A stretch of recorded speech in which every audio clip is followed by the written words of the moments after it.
राज्यामध्ये कृषी दिन साजरा केला जातोय। या राज्याचे मुख्यमंत्री वसंतराव नाईक साहेबांचा जन्मशताब्दी वर्ष आहे, हे 1 जुलै ते 7 जुलै पण चालणार आहे। आणि अशा परिस्थितीमध्ये आज आम्हाला एक शेतकरी म्हणून शेतकऱ्याच्या प्रश्नासाठी अन्नत्याग आंदोलन सुरू करावं लागते।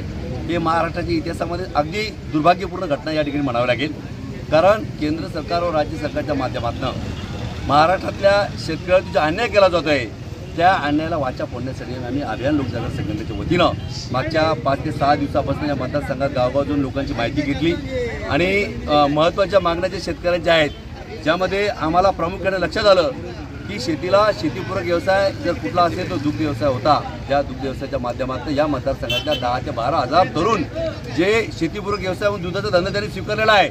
मागच्या जानेवारी महिन्यामध्ये आम्ही या ठिकाणी भूकन जाफरा तालुक्यामध्ये निवेदन दिले होते, ज्या माध्यमातून दुधाला 35 ते 40 रुपये भाव मिळावा यासाठी आंदोलन केलेलं होतं।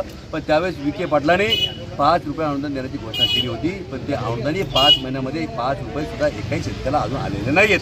त्यानंतर या भागातल्या शेतकऱ्याला मोठ्या प्रमाणामध्ये बँकेचे कर्ज त्याच्या अंगावरती आहेत। मराठवाड्यामध्ये सगळ्यात जास्त आत्महत्या शेतकऱ्याच्या होत आहेत। या शेतकऱ्याच्या आत्महत्या थांबाव्या यासाठी सरकारकडे कुठलेही पावलं उचलले जात नाहीयेत। त्यासाठी आमची मागणी होती